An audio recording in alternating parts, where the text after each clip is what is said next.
Chapter 10 of The Sign of the Four by Sir Arthur Conan Doyle. The End of the Islander.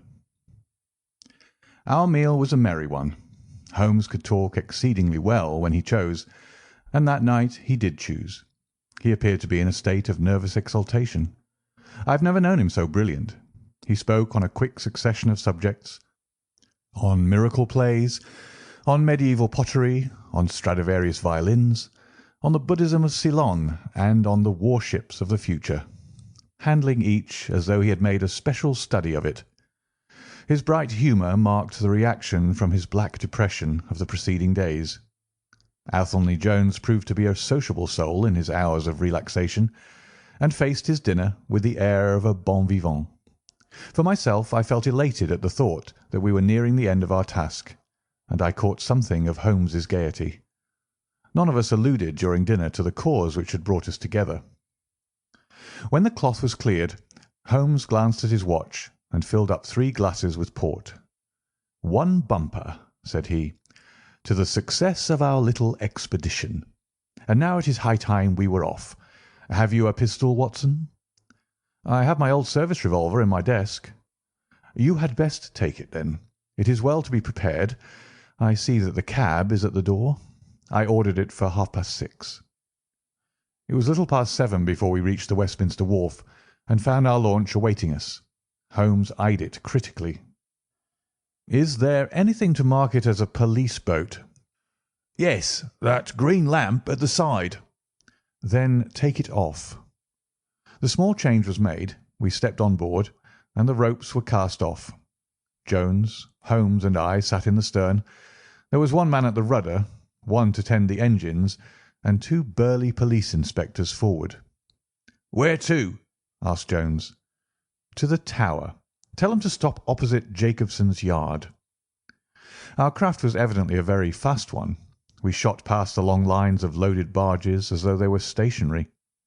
Holmes smiled with satisfaction as we overhauled a river steamer and left her behind us. "We ought to be able to catch anything on the river," he said. "Well, hardly that, but there are not many launches to beat us." "We shall have to catch the Aurora, and she has a name for being a clipper. I will tell you how the land lies, Watson. You recollect how annoyed I was at being balked by so small a thing?" "Yes."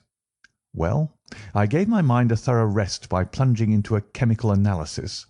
One of our greatest statesmen has said that a change of work is the best rest. So it is. When I had succeeded in dissolving the hydrocarbon which I was at work at, I came back to our problem of the Sholtos, and thought the whole matter out again. My boys had been up the river and down the river without result. The launch was not at any landing stage or wharf, nor had it returned. Yet it could hardly have been scuttled to hide their traces, though that always remained as a possible hypothesis if all else failed. I knew this man Small had a certain degree of low cunning, but I did not think him capable of anything in the nature of delicate finesse. That is usually a product of higher education. I then reflected that since he had certainly been in London some time, as we had evidence that he maintained a continual watch over Pondicherry Lodge, he could hardly leave at a moment's notice, but would need some little time, if it were only a day, to arrange his affairs. That was the balance of probability, at any rate. "It seems to me to be a little weak," said I. "It is more probable that he had arranged his affairs before ever he set out upon his expedition." "No, I hardly think so. This lair of his would be too valuable a retreat in case of need for him to give it up until he was sure that he could do without it. But a second consideration struck me. Jonathan Small must have felt that the peculiar appearance of his companion, however much he may have top-coated him, would give rise to gossip, and possibly be associated with this Norwood tragedy. He was quite sharp enough to see that. They had started from their headquarters under cover of darkness, and he would wish to get back before it was broad light. Now, it was past 3 o'clock, according to Mrs. Smith, when they got the boat. It would be quite bright, and people would be about in an hour or so. Therefore I argued that they did not go very far. They paid Smith well to hold his tongue, reserved his launch for the final escape, and hurried to their lodgings with the treasure box. In a couple of nights, when they had time to see what view the papers took, and whether there was any suspicion, they would make their way under cover of darkness to some ship at Gravesend or in the Downs, where no doubt they had already arranged for passages to America or the colonies. But the launch, they could not have taken that to their lodgings. Quite so. I argued that the launch must be no great way off, in spite of its invisibility. I then put myself in the place of Small, and looked at it as a man of his capacity would. He would probably consider that to send back the launch, or to keep it at a wharf, would make pursuit easy if the police did happen to get on his track. How then could he conceal the launch, and yet have her at hand when wanted? I wondered what I should do myself if I were in his shoes. I could only think of one way of doing it. I might land the launch over to some boat builder or repairer, with directions to make a trifling change in her. She would then be removed to his shed or yard, and so be effectually concealed, while at the same time I could have her at a few hours' notice. That seems simple enough. It is just these very simple things which are extremely liable to be overlooked. However, I determined to act on the idea. I started at once in this harmless seaman's rig, and inquired at all the yards down the river. I drew blank at 15, but at the 16th, Jacobson's, I learned that the Aurora had been handed over to them 2 days ago by a wooden-legged man, with some trivial directions as to her rudder. "There ain't naught amiss with her rudder," said the foreman. "There she lies, with the red streaks." At that moment, who should come down but Mordecai Smith, the missing owner. He was rather the worse for liquor. I should not, of course, have known him, but he bellowed out his name and the name of his launch. "I want her to-night at 8 o'clock," said he. 8 o'clock sharp, mind, for I have 2 gentlemen who won't be kept waiting." They had evidently paid him well, for he was very flush of money, chucking shillings about to the men. I followed him some distance, but he subsided into an alehouse. So I went back to the yard, and happening to pick up one of my boys on the way, I stationed him as a sentry over the launch. He is to stand at water's edge and wave his handkerchief to us when they start. We shall be lying off in the stream, and it will be a strange thing if we do not take men, treasure, and all. "You have planned it all very neatly, whether they are the right men or not," said Jones. "But if the affair were in my hands, I should have had a body of police in Jacobson's yard and arrested them when they came down."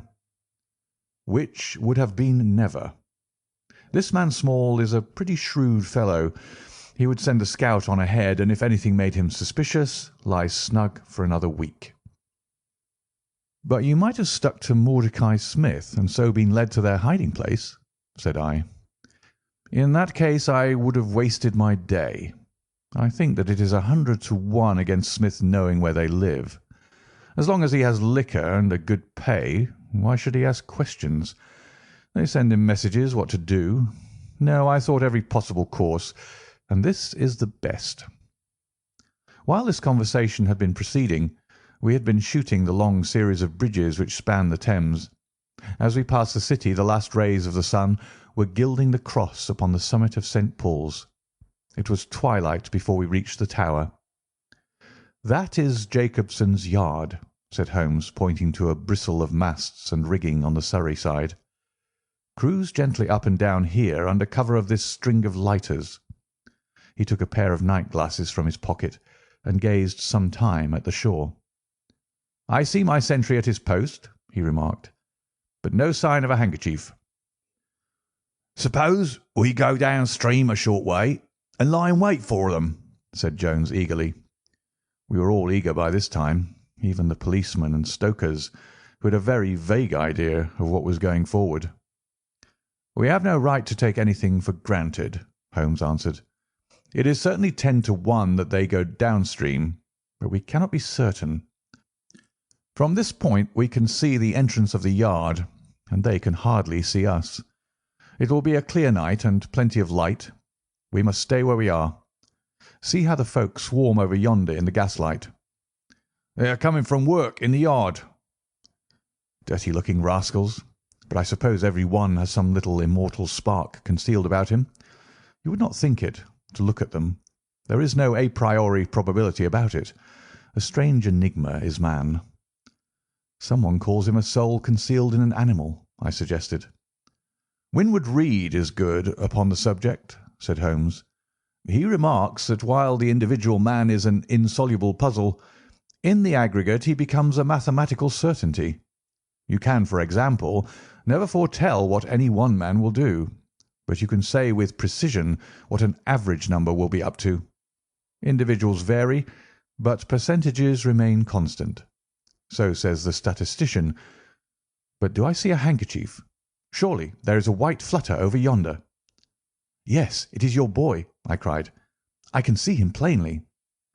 And there is the Aurora, exclaimed Holmes, and going like the devil. Full speed ahead, engineer. Make after that launch with the yellow light. By heaven, I shall never forgive myself if she proves to have the heels of us. She had slipped unseen through the yard entrance and passed behind 2 or 3 small craft, so that she had fairly got her speed up before we saw her. Now she was flying down the stream, near into the shore, going at a tremendous rate. Jones looked gravely at her and shook his head. "She's very fast," he said. "I doubt if we shall catch her." "We must catch her," cried Holmes between his teeth. "Heap it on, stokers. Make her do all she can. If we burn the boat, we must have them." We were fairly after her now. The furnaces roared and the powerful engines whizzed and clanked like a great metallic heart. Her sharp, steep prow cut through the river water and sent 2 rolling waves to right and to left of us. With every throb of the engines we sprang and quivered like a living thing. One great yellow lantern in our bows threw a long, flickering funnel of light in front of us. Right ahead a dark blur upon the water showed where the Aurora lay, and a swirl of white foam behind her spoke of the pace at which she was going. We flashed past barges, steamers, merchant vessels, in and out, behind this one and round the other. Voices hailed us out of the darkness, but still the Aurora thundered on, and still we followed close upon her track. "Pile it on, men! Pile it on!" cried Holmes, looking down into the engine-room, while the fierce glow from below beat upon his eager, aquiline face. "Get every pound of steam you can." "I think we can gain a little," said Jones, with his eyes on the Aurora. "I'm sure of it," said I. "We shall be up with her in a very few minutes." At that moment, however, as our evil fate would have it, a tug with 3 barges in tow blundered in between us. It was only by putting our helm hard down that we avoided a collision, and before we could round them and recover our way, the Aurora had gained a good 200 yards. She was still, however, well in view, and the murky, uncertain twilight was setting into a clear, starlit night. Our boilers were strained to their utmost, and the frail shell vibrated and creaked with the fierce energy which was driving us along. We had shot through the Pool, past the West India Docks, down the long Deptford Reach, and up again after rounding the Isle of Dogs. The dull blur in front of us resolved itself now clearly enough into the dainty Aurora.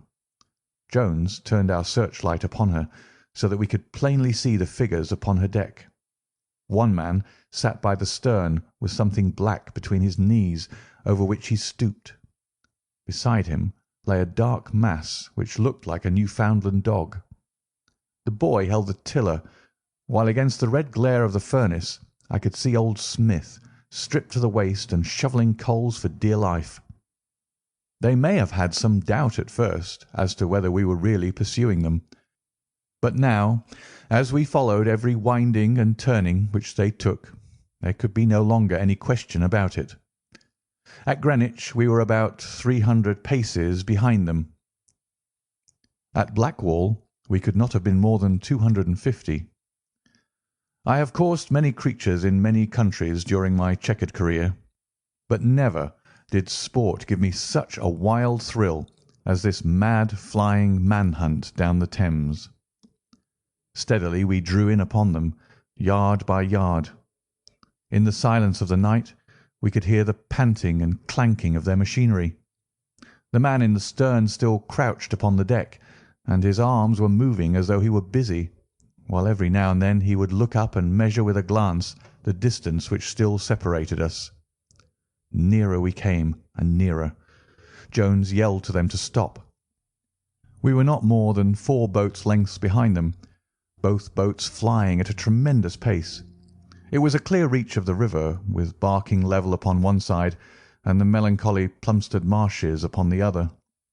At our hail, the man in the stern sprang up from the deck and shook his 2 clinched fists at us, cursing the while in a high, cracked voice. He was a good-sized, powerful man, and as he stood poising himself with legs astride, I could see that from the thigh downwards there was but a wooden stump upon the right side. At the sound of his strident, angry cries, there was movement in the huddled bundle upon the deck. It straightened itself into a little black man, the smallest I have ever seen, with a great misshapen head and a shock of tangled, dishevelled hair. Holmes had already drawn his revolver, and I whipped out mine at the sight of this savage, distorted creature. He was wrapped in some sort of dark ulster or blanket, which left only his face exposed. But that face was enough to give a man a sleepless night. Never have I seen features so deeply marked with all bestiality and cruelty. His small eyes glowed and burned with a sombre light, and his thick lips were writhed back from his teeth, which grinned and chattered at us with a half-animal fury. "Fire if he raises his hand," said Holmes quietly. We were within a boat's length by this time, and almost within touch of our quarry. I can see the 2 of them now as they stood, the white man with his legs far apart, shrieking out curses, and the unhallowed dwarf with his hideous face and his strong yellow teeth gnashing at us in the light of our lantern. It was well that we had so clear a view of him.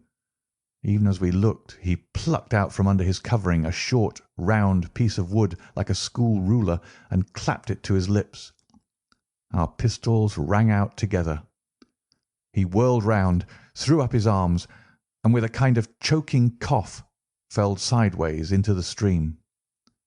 I caught one glimpse of his venomous, menacing eyes amid the white swirl of the waters.